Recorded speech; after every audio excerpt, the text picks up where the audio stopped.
ಬಂಧುಗಳೇ ನಮಸ್ಕಾರ, ಹೇಗಿದ್ರೆ ನೀವೆಲ್ಲರೂ.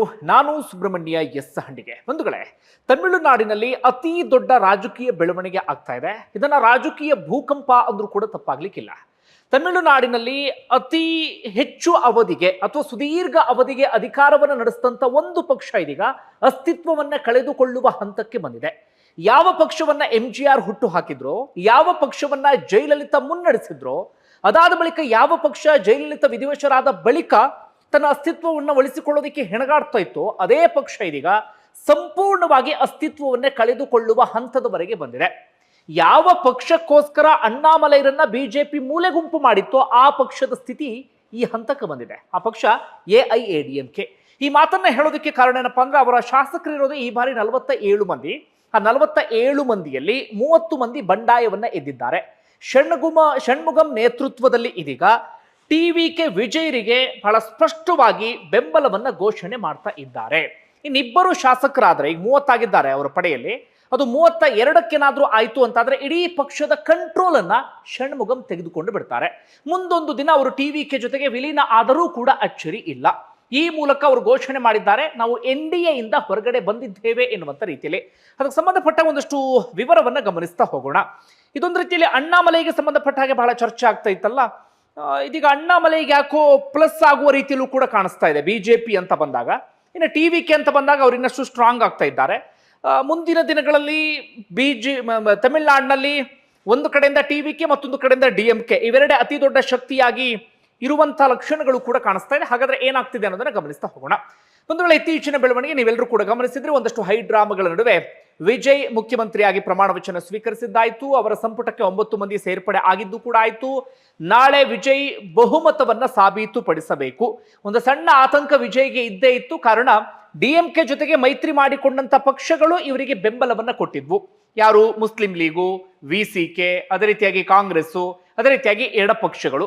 ಹೀಗಾಗಿ ಒಂದು ಸಣ್ಣ ಆತಂಕ ಇದ್ದೇ ಇತ್ತು, ಯಾವಾಗ ಬೇಕಾದ್ರೂ ಇವರು ಕೈ ಕೊಡಬಹುದು ಎನ್ನುವಂತ ರೀತಿಯಲ್ಲಿ. ಆದ್ರೆ ಇದೀಗ ವಿಜಯ್ಗೆ AIADMK 30 ಶಾಸಕರ ಬಲ ಸಿಗ್ತಾ ಇರೋದು ಅವರಿಗೆ ಇನ್ನೊಂದಷ್ಟು ಆತ್ಮವಿಶ್ವಾಸವನ್ನ ಜಾಸ್ತಿ ಮಾಡಿದೆ. ಈಗಾಗಲೇ ಆ ಬಂಡಾಯ ಶಾಸಕರನ್ನ ವಿಜಯ್ ಭೇಟಿಯಾಗಿದ್ದು ಆಗಿದೆ, ಅವ್ರ ಜೊತೆಗೆ ಮಾತುಕತೆ ನಡೆಸಿದ್ದು ಕೂಡ ಆಗಿದೆ.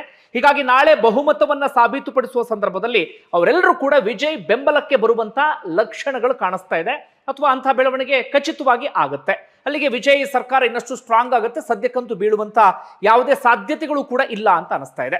ಇನ್ನೊಂದು ಬೆಳವಣಿಗೆ ಅಂದ್ರೆ, ಒಳ್ಳೆ ಮೆಚ್ಚುವಂತ ಬೆಳವಣಿಗೆ ಅಂದ್ರೆ, 700ಕ್ಕೂ ಅಧಿಕ ಬಾರ್ಗಳನ್ನ ಧಾರ್ಮಿಕ ಸ್ಥಳಗಳ ಸುತ್ತಮುತ್ತ ಇದ್ದಿದ್ದು, ಸ್ಕೂಲ್ಗಳ ಪಕ್ಕದಲ್ಲಿ ಇದ್ದದನ್ನ ಕ್ಲೋಸ್ ಮಾಡೋದಕ್ಕೆ ವಿಜಯ್ ಸೂಚನೆಯನ್ನು ಕೊಟ್ಟಿದ್ದಾರೆ. ಅಂತ ಒಂದಷ್ಟು ಬೆಳವಣಿಗೆ ಆಗ್ತಾ ಇದೆ.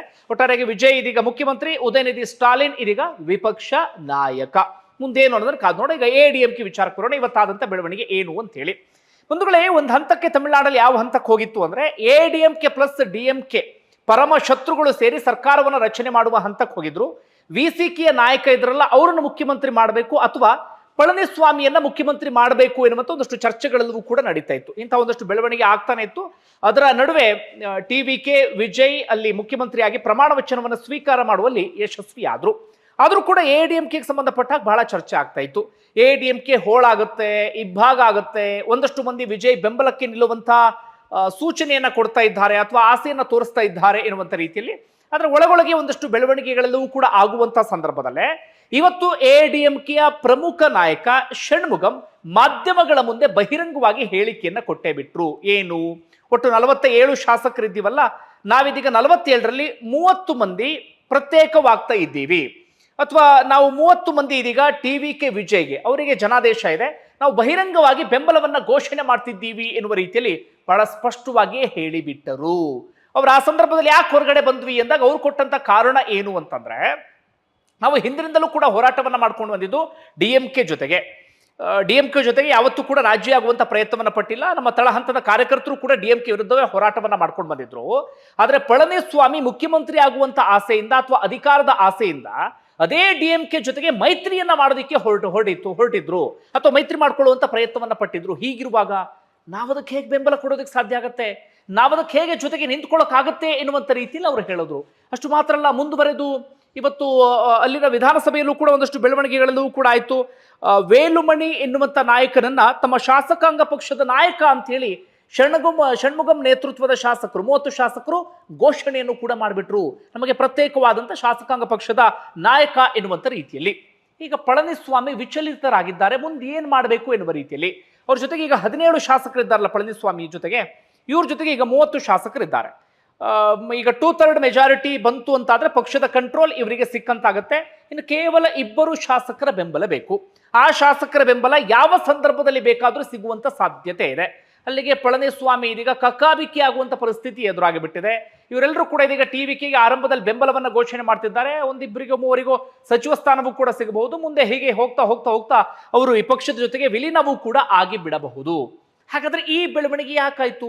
ಇದು ದಿಢೀರ್ ಆದಂತ ಬೆಳವಣಿಗೆಯ? ಅದಕ್ಕೆ ಸಂಬಂಧಪಟ್ಟ ಒಂದಷ್ಟು ವಿಚಾರವನ್ನ ಗಮನಿಸ್ತಾ ಹೋಗಬೇಕಾಗತ್ತೆ. ಒಂದು ಬೆಳವಣಿಗೆ ಏನು ಅಂದ್ರೆ ಇದರ ಹಿಂದೆ ಒಂದು ವಿಚಾರ ಇಲ್ಲಿ ಕೆಲಸ ಮಾಡ್ದಂಗೆ ಕಾಣಿಸ್ತಾ ಇದೆ. ಇದು ಕೆಲಸ ಮಾಡಿದ ರೀತಿಯಲ್ಲಿ ಕಾಣಿಸ್ತಾ ಇದೆ.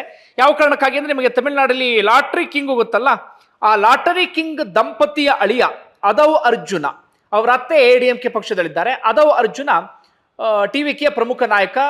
ವಿಜಯ್ ಸುತ್ತಮುತ್ತನೇ ಯಾವಾಗಲೂ ಓಡಾಡ್ಕೊಂಡಿರ್ತಾರೆ, ಅಥವಾ ವಿಜಯ್ಗೆ ಎಲ್ಲ ರೀತಿಯಲ್ಲೂ ಕೂಡ ಒಂದು ದೊಡ್ಡ ಬಲ ಈ ಅದವ್ ಅರ್ಜುನ. ಈ ಅದವ್ ಅರ್ಜುನ ಹಾಗೆ ಅವರ ಅತ್ತೆ ಈ 30 ಶಾಸಕರ ಆಪರೇಷನ್ ಮಾಡುವಲ್ಲಿ ಯಶಸ್ವಿಯಾಗಿದ್ದಾರೆ ಎನ್ನುವಂತ ಒಂದಷ್ಟು ಮಾತುಗಳು ಕೇಳಿಬರ್ತಾ ಇದೆ. ಇದು ಒಂದು ಮಾತುಗಳು ಕೇಳಿಬರ್ತಾ ಇರೋದು. ಮತ್ತೊಂದು ADMK ಆ ನಾಯಕರಿಗೂ ಕೂಡ ಅನ್ಸೋದಿಕ್ ಶುರುವಾಯಿತು. ಈ ಜಯಲಲಿತಾ ವಿಧಿವಶರಾದ ಬಳಿಕ ಪಕ್ಷ ಎಲ್ಲವೂ ಕೂಡ ಒಂದು ರೀತಿಯಲ್ಲಿ ಅತಂತ್ರ ಅನ್ನುವಂಥ ಸ್ಥಿತಿಗೆ ಬಂದುಬಿಟ್ಟಿದೆ. ಅಸ್ತಿತ್ವವನ್ನು ಕಳ್ಕೊಳ್ಳುವ ಹಂತಕ್ಕೂ ಕೂಡ ಬಂದುಬಿಟ್ಟಿದೆಯಲ್ಲ. ಅವರಿಗೆ ಈಗ ಏನಾಗಿದೆ, ಒಂದು ಒಳ್ಳೆ ನೆಲೆ ಬೇಕಾಗಿದೆ, ಒಳ್ಳೆ ಕಡೆಗೆ ಹೋಗಿ ಅವರು ಸೇರ್ಕೊಳ್ಬೇಕಾಗಿದೆ.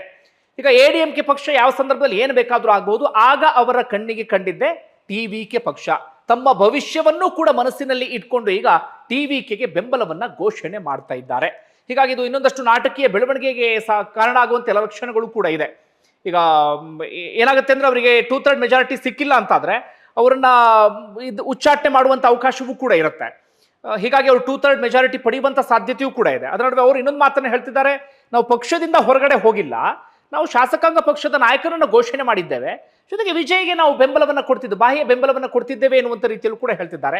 ಹೀಗಾಗಿ ADMK ವಿಚಾರದಲ್ಲಿ ಮುಂದೆ ಏನಾಗುತ್ತೆ ಎನ್ನುವಂತ ಕುತೂಹಲ ಸಹಜವಾಗಿ ಎಲ್ರಿಗೂ ಕೂಡ ಇದ್ದೇ ಇದೆ. ಅದನ್ನು ಕಾದು ನೋಡೋಣ. ಅದರ ಆಚೆಗೆ ಈಗ ADMK ಪಕ್ಷದ ವಿಚಾರಕ್ಕೆ ಬರೋದು 72ರಲ್ಲಿ ಸ್ಥಾಪನೆ ಆದಂತ ಪಕ್ಷ. MGR ರಾಮಚಂದ್ರನ್ ಸಿನಿಮಾ ನಟ, ಅವರು DMK ಕರುಣಾನಿಧಿ ಜೊತೆಗಿನ ವೈಮನಸ್ಸಿನ ಕಾರಣಕ್ಕಾಗಿ ಪಕ್ಷದಿಂದ ಹೊರಗಡೆ ಬರ್ತಾರೆ. ಅದಾದ ಬಳಿಕ ಅದೇ DMKಗೆ ಟಕ್ಕರ್ ಕೊಡುವಲ್ಲಿ ಯಶಸ್ವಿ ಆಗ್ತಾರೆ. ಸತತವಾಗಿ 3 ಬಾರಿ ಮುಖ್ಯಮಂತ್ರಿ ಆಗ್ತಾರೆ. ಅವರು ಇರುವವರೆಗೂ ಕೂಡ ಅವರೇ ಮುಖ್ಯಮಂತ್ರಿ ಆಗಿರ್ತಾರೆ. ಅದಾದ ಬಳಿಕ ಜಯಲಲಿತಾ ಅಧಿಕಾರವನ್ನ ಹಿಡಿತಾರೆ. ಜಯಲಲಿತಾ ADMK ನಾಯಕಿ ಆದ ಬಳಿಕ ಆ ಪಕ್ಷ ಪೀಕ್ ಲೆವೆಲ್ಗೆ ಹೋಗಿಬಿಡುತ್ತೆ. ಇಡೀ ಪಕ್ಷಕ್ಕೆ ಒಂದು ರೀತಿಯ ಸರ್ವೋಚ್ಚ ನಾಯಕಿ ಆಗಿಬಿಡ್ತಾರೆ ಜಯಲಲಿತಾ. 6 ಬಾರಿ ಮುಖ್ಯಮಂತ್ರಿ ಆಗುವಲ್ಲಿ ಯಶಸ್ವಿ ಆಗ್ತಾರೆ. ಒಮ್ಮೆ ಅಂತೂ ಸತತವಾಗಿ ಅಧಿಕಾರಕ್ಕೆ ಬರುವಲ್ಲೂ ಕೂಡ ಜಯಲಲಿತಾ ಯಶಸ್ವಿ ಆಗ್ತಾರೆ. ಆದರೆ ಜಯಲಲಿತಾ ವಿಧಿವಶರಾದ ಬಳಿಕ ಮತ್ತೆ ಅಲ್ಲಿ ಪಕ್ಷದಲ್ಲಿ ಒಂದು ರೀತಿಯಲ್ಲಿ ಅಲ್ಲೋಲ ಕಲ್ಲೋಲವೇ ಸೃಷ್ಟಿಯಾಗ್ಬಿಡುತ್ತೆ. ಒಂದು ಕಡೆಯಿಂದ ಪನ್ನೀರ್ ಸೆಲ್ವಂ ಈಗ DMKಗೆ ಹೋಗಿದ್ದಾರೆ, ಮತ್ತೊಂದು ಕಡೆಯಿಂದ ಪಳನಿಸ್ವಾಮಿ, ಮತ್ತೊಂದು ಕಡೆಯಿಂದ ಶಶಿಕಲಾ, ಮತ್ತೊಂದು ಕಡೆಯಿಂದ ದಿನಕರನ್, TTV ದಿನಕರನ್ ಈಗ ಬೇರೆ ಒಂದು ಪಕ್ಷವನ್ನು ಹುಟ್ಟಾಕಿದ್ದಾರೆ. ಅವರು ಈ ರೀತಿಯಾಗಿ ಬೇರೆ ಬೇರೆ ಬೇರೆ ಬೇರೆ ಶಕ್ತಿಗಳು ರೂಪುಗೊಳ್ತಾ ಹೋಗುತ್ತೆ. ಅದರಲ್ಲಿ ಶಶಿಕಲಾ ಜೈಲಿಗೆ ಹೋಗೋದು ಅವ್ರಿಗೂ ಸಂಬಂಧಪಟ್ಟ ಒಂದಷ್ಟು ಬೆಳವಣಿಗೆ ಆಗುತ್ತೆ. ದಿನಕರನ್ ಹೊರಗಡೆ ಹೋಗ್ಬಿಡ್ತಾರೆ. ಪನ್ನೀರ್ ಸೆಲ್ವಂ ಪಕ್ಷದಿಂದ ಉಚ್ಚಾಟನೆಗೊಳ್ತಾರೆ, ಇತ್ತೀಚೆಗಷ್ಟು DMKಗೆ ಸೇರ್ತಾರೆ. ಪಳನಿಸ್ವಾಮಿ ಒಂದು ಹಂತಕ್ಕೆ ಪಕ್ಷವನ್ನ ಗಟ್ಟಿಯಾಗಿ ಇಟ್ಕೊಳ್ಳುವಲ್ಲಿ ಯಶಸ್ವಿಯಾಗಿದ್ರು. ಒಂದು ಹಂತಕ್ಕಂತೂ BJP ಮೈತ್ರಿಯಿಂದಲೂ ಕೂಡ ಹೊರಗಡೆ ಹೋಗಿರ್ತಾರೆ. ಅಂತಿಮವಾಗಿ BJP ಜೊತೆಗೆ ಮೈತ್ರಿಯನ್ನ ಮಾಡಿಕೊಂಡು ಹೇಗೋ ಪಕ್ಷವನ್ನ ಗಟ್ಟಿಯಾಗಿ ಇಟ್ಕೊಂಡಿದ್ರು. ಆದರೆ ಈ ಹಂತಕ್ಕೆ ಇದೀಗ ಬಂದು ಬಿಟ್ಟಿದ್ದಾರೆ. ಇದು ADMKಗೆ ಸಂಬಂಧಪಟ್ಟಂತ ವಿಚಾರ. ಈಗ TVK ಮಾತ್ರ ಸ್ಟ್ರಾಂಗ್ ಆಗ್ತಾ ಇದೆ. ಇವರು 30 ಶಾಸಕರ ಬಲ ಸಿಕ್ತು ಅಂತಾದ್ರೆ 150 ಆಗಿಬಿಡುತ್ತೆ ಅವರ ಸ್ಥಾನ. ಅಲ್ಲಿಗೆ ಅವರು 5 ವರ್ಷ ಆರಾಮಾಗಿ ಅಧಿಕಾರವನ್ನು ನಡೆಸಬಹುದು. ಯಾವುದೇ ರೀತಿಯಲ್ಲೂ ಕೂಡ ಸಮಸ್ಯೆ ಆಗೋದಿಲ್ಲ. ಕಾಂಗ್ರೆಸ್ ಕೈ ಕೊಡ್ಲಿ, VCK ಕೈ ಕೊಡ್ಲಿ, ಎಡಪಕ್ಷಗಳು ಕೈ ಕೊಡ್ಲಿ, ಯಾರೇ ಕೈ ಕೊಡ್ಲಿ, ಅವರಿಗೆ ಸರ್ಕಾರಕ್ಕೆ ಯಾವುದೇ ರೀತಿಯಲ್ಲೂ ಕೂಡ ಸಮಸ್ಯೆ ಆಗೋದಿಲ್ಲ. ADMK 30 ಶಾಸಕರ ಬಲ ಇದೀಗ ಸಿಗ್ತಾ ಇದೆ. ಈಗ ಅಣ್ಣಾಮಲೈ ವಿಚಾರಕ್ಕೆ ಬರೋಣ. ಇದೇ ADMKನ ವಿರೋಧಿಸ್ಕೊಂಡು ಬಂದಂತವ್ರು ಅಣ್ಣಾಮಲೈ. ಕಳೆದ ಲೋಕಸಭಾ ಚುನಾವಣೆಯಲ್ಲಿ ಅವರು ಮೈತ್ರಿಯಿಂದ ಹೊರಗಡೆ ಬಂದಿದ್ರು. ಒಂದು ವೋಟಿಂಗ್ ಪರ್ಸೆಂಟೇಜ್ ಕೂಡ ಜಾಸ್ತಿ ಆಗಿತ್ತು. ಅಣ್ಣಾಮಲೈ ಇಡೀ ಇದರಲ್ಲಿ ಒಂದು ಲೆವೆಲ್ಗೆ ಹವಾ ಸೃಷ್ಟಿ ಮಾಡಿದ್ರು. DMK ವಿರುದ್ಧ ಪ್ರಖರವಾಗಿ ಭಾಷಣವನ್ನ ಮಾಡ್ತಾ ಇದ್ರು.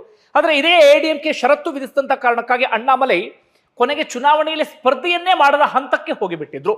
ಆದ್ರೆ ಇದೀಗ BJP ಏಕಾಂಗಿ ಆಗ್ತಾ ಇದೆ. ಕಾರಣ ADMK ಹೊರಗಡೆ ಹೋಗ್ತಾ ಇದೆ. NDAಯಿಂದ ಹೊರಗಡೆ ಬಂದಿದ್ದೀವಿ ಅಂತ ಷಣ್ಮುಗಂ ಈಗಾಗಲೇ ಘೋಷಣೆ ಮಾಡಿದ್ದಾರೆ. ಮುಂದೆ ಅಂತ ಒಂದಷ್ಟು ಬೆಳವಣಿಗೆಗಳೆಲ್ಲವೂ ಕೂಡ ಆಗ್ಬಹುದು. ಇದು ಒಂದು ರೀತಿಯಲ್ಲಿ BJP ದೃಷ್ಟಿ ನೋಡಿದ್ರೆ ಅಥವಾ ಅಣ್ಣಾಮಲೈ ದೃಷ್ಟಿಯಿಂದ ನೋಡಿದ್ರೆ ಒಳ್ಳೆ ಬೆಳವಣಿಗೆ ಅನ್ಸುತ್ತೆ. ಈಗ ಕೇಂದ್ರದ ನಾಯಕರಿಗೆ ಅನಿವಾರ್ಯವಾಗಿ ಮತ್ತೊಮ್ಮೆ ಅಣ್ಣಾಮಲೈಗೆ ನೇತೃತ್ವವನ್ನು ಕೊಡಬೇಕಾದಂತ ಪರಿಸ್ಥಿತಿ ಬರಬಹುದು. ಆಗ ಒಂದು ರೀತಿಯಲ್ಲಿ ಅಣ್ಣಾಮಲೈಗೆ ಮತ್ತೊಮ್ಮೆ ತಮ್ಮ ಶಕ್ತಿಯನ್ನು ಸಾಬೀತುಪಡಿಸೋದಕ್ಕೆ ಉತ್ತಮ ಅವಕಾಶ ಸಿಕ್ಕಾಗ ಕಾಣಿಸ್ತಾ ಇದೆ. ಬಂಧುಗಳೇ, ನಿಮ್ಗೆ ಏನಿಸ್ತದೆ ಕಮೆಂಟ್ ಬಾಕ್ಸಲ್ಲಿ ಮೆನ್ಷನ್ ಮಾಡಿ. ಧನ್ಯವಾದ.